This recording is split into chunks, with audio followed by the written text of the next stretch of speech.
Or are you gonna stop eating? Hello, my name is Annabel Wulfhart, and today I'm reporting from the Westwood Whole Foods in California with John Michael Rosenberg, playwright. And this interview is about his new play, It Snowden. Hello, John. Hello. How are you? I'm good. I forgot the name of the play for a second. I know, me as well. Full disclosure, me and John have known each other for 14 years. Been best friends. 14 years. Been brothers-in-law. Been sisters-in-law. And here we are today, interviewee and interviewer. So what is your play about? What do you think it's about? I assume it's Christmas themed. No, it takes place in June, so no. But I do like Christmas music in June. Is there Christmas music in the play? No. So when you titled it It Snowden, there was no reference to Christmas intended. No. No. Is it a reference to cocaine? It should be. I think it's better that way. So there's no cocaine, no snow, no Christmas in the play at all. No, that's actually not true. There is cocaine. There's yellow cocaine. Yellow cocaine? And Dayquil. Have you ever snorted yellow cocaine? No, what is yellow cocaine? I think it's just really dirty, cheap cocaine. That's super disgusting. It's like dog peed on it. Anyhow, so your play is about a man named Snowden, huh? No, it's about a guy named Barrett. Barrett? Where did you come up with the names for your characters? I think that's a question everyone wants to know. I was gonna name her Annabel, but Is it a girl? I think I heard someone. I was trying to think of like a name of a white guy, and I thought Barrett was a good name for a white guy. Then I heard like a white woman say her name was Bennett, and I was like, that's a good name for a white woman. So there's two characters, Barrett and Bennett? Mm-hmm. So Barrett runs a children's apparel company, which is doing terrible. Wait, Barrett or Bennett? Barrett. Do you think it's going to be confusing in the play? Maybe I could change their names still. What should their names be? Well, I just can never remember which one's the boy and which one's the girl. Does the boy or the girl run the children's apparel company? Well, the guy works for he's an executive, but his wife really runs it. Oh, okay. Is his wife Barrett? No. His She's not wife. in the play. Her name's Bonnie.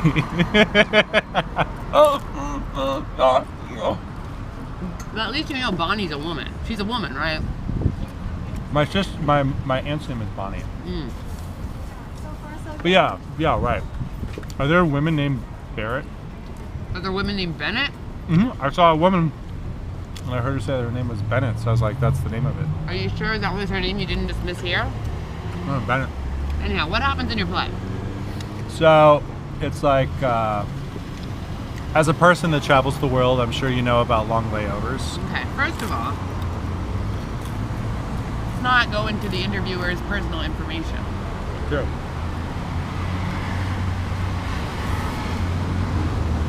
Wait, let's cut and restart. Okay. No, I'm kidding. No, so it's like this really floundering children's apparel company, and two people that work for it are sitting in an airport in Moscow for 17 hours. Why? Because the logistics of the company are done really bad. Why would they be in Moscow? One of them was in Hong Kong, and they're about to go to a trade show in Poland. So the idea is that the two people meet up before the trade show in Moscow to go over work stuff, and one of them doesn't show up until way later. So the beginning part of the play is just one person? No, it's two people the whole time. Oh, so one person is waiting for the other person. Right, but it's like already after they've met up.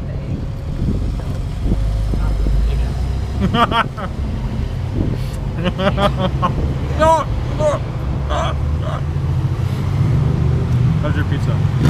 It's okay, actually. Pretty good. It's a Whole Foods pizza. But you've never snorted anything yellow? Snorted some vitamin C once. How was that? Good. So the thing about like eating carrots to make your eyes stronger, that's not real, right? Is this part of the play? No, no, no. I mean, you can't eat enough carrots to actually improve the quality of your eyes. That's true. But there is some sort of vitamin in there that's good for your eyes, I guess. I think it's K. Sure. Yeah, listen.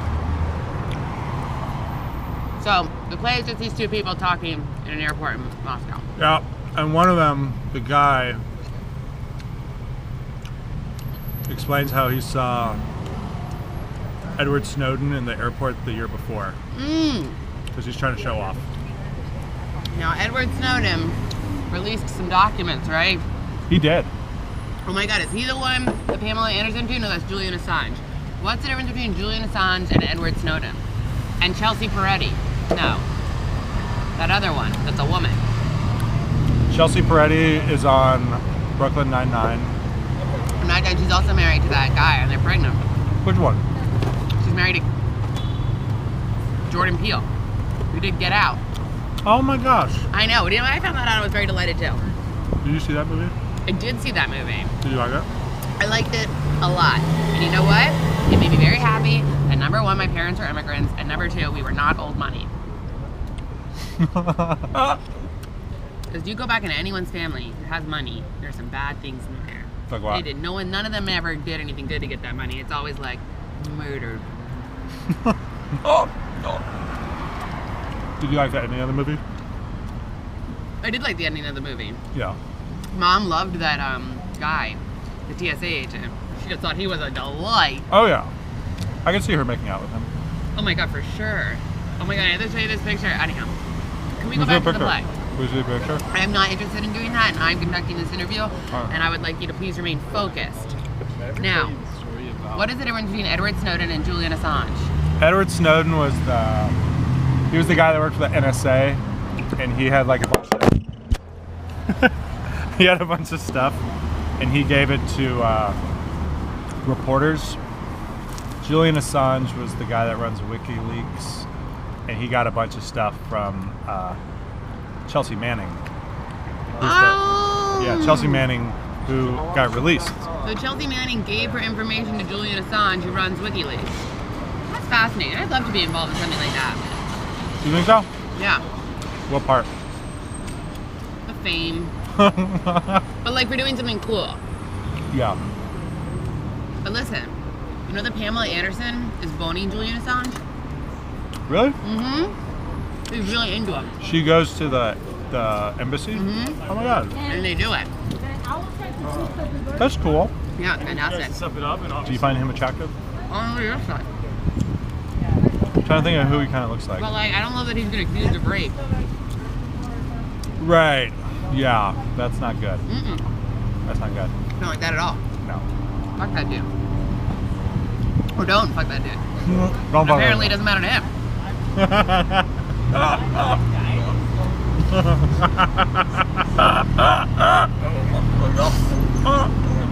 Not a joke. I love those shoes. You know, I was rejected from this university. UCLA rejected me. Really? They won't stand in my way. I'll help the children. By hook or by crook. Right. I forgot. Are you Forgot selling that I your was car? rejected? Hmm? Anyhow.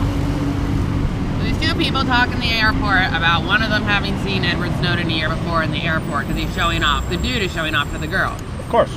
You love portraying these men in your plays where the dude's like, and the woman's like, meh.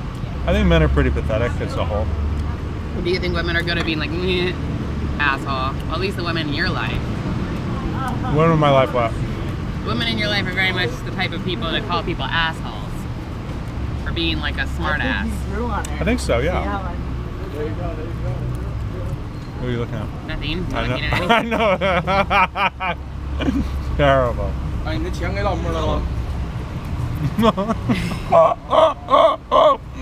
Why did they reject me? Your parents Chinese? A lot of immigrants. Anyhow, Active play. It's a very strong theme. Do you find that the women in your life are often portrayed in your plays? I think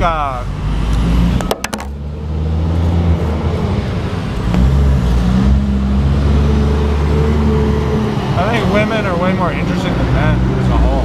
Oh, really? I do. They just got like more going on in their brains. I think all the women I know, like in my family and stuff, are cooler than the dudes in my family. Well, I could say something, but I won't. Like, you all are way more interesting than I am. Huh? Who's more interesting, you or me? Well, me. Right. But, yeah. All right. Huh. So, the thing I've noticed about you is that you often defer to women. And now I'm wondering whether your plays, are you afraid of being a dumb dude? I almost totally choked. Wouldn't it have been funny if I choked when you asked me if I was afraid of being dumb? What do you mean, am I afraid of being dumb? Like the guys in your play. I don't think I'm afraid of being dumb. I know I'm dumb. You know what I mean? Like, I think, like, yeah. I think I strive to not know what I'm talking about. No, so not talk about things you don't know, you mean. Or, like, right. Yeah. I mean, I probably shouldn't, yeah. But What yeah. made you become a playwright? Well, I had a 9-year residency at Berkeley Co-ops. Residency. Yeah. Well, no, I think it's like when I started dating her sister, I had to like find some way to try to impress her. So I thought that would work. That's really weird. Why? Why would that be impressive? I don't know.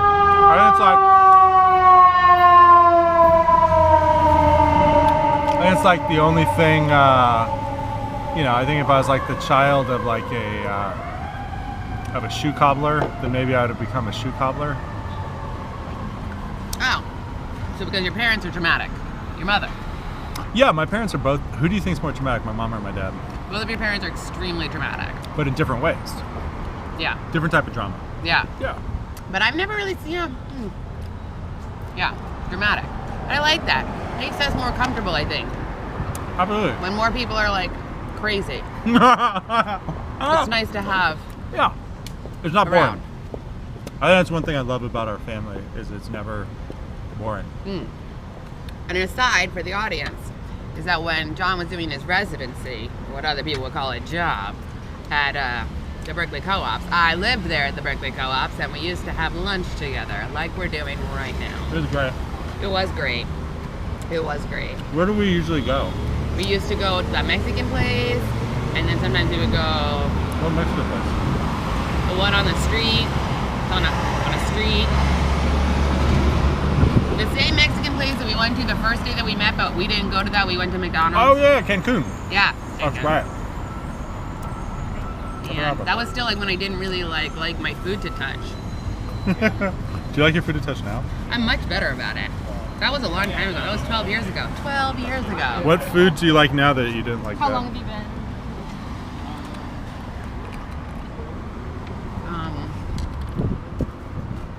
I don't know. Anyhow, so you started writing plays to impress my sister. You were really just a nothing before her, huh? Oh, complete. Absolute nothing. An empty shell. Yeah, no, I was like someone with you know, with a drug problem and a drinking problem and like a low-paying job and like. So what do you think she found attractive? I don't know. I've always said that your sister has terrible taste in men. She said you were the most handsome man she'd ever seen in her life. I know, it's really great. I mean, I remember the first time I saw your sister in the library. I'll never forget that. So that was pretty cool. Enough about her.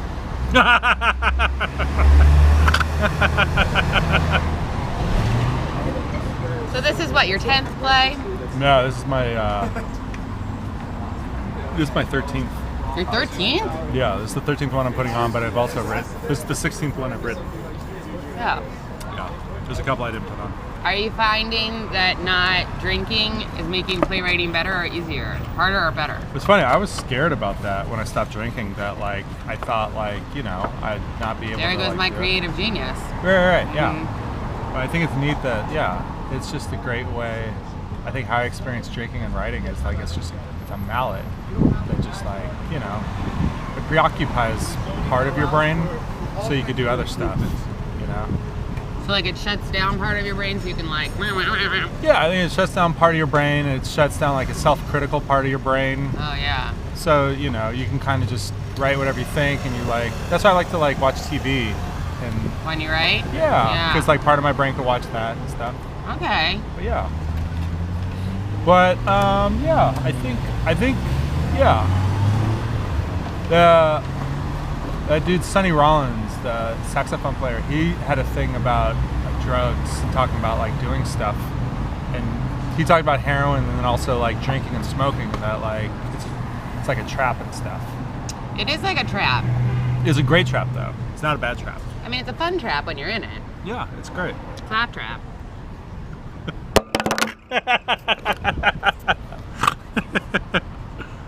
What is a clap trap? How many plays of the 16 that you've written and the 13 that you've put on have been about me? In terms of what? There's one that's actually about you that I never put on. There's one about your family that I wrote. Oh, is that the one where... The Tunisia one? Did our dad kill somebody? He kills me. Oh, he kills you. Right. He kills me, and then it's the argument within your family about what to do with my body. Ah, right. Because Yael isn't there yet. Oh. Yael's on her way, so it's you and Nell. Shit, does she even know that you're dead? No, and so the argument is, do we tell them the truth, which is that I jumped off so basically in the play, your dad catches me stealing money from him. But I'm like, he like confronts me, and I'm like, I was stealing money to buy your daughter an engagement ring, right? And he's like, get the fuck out of my face. Yeah. And so, in a fit of panic, I jump off the balcony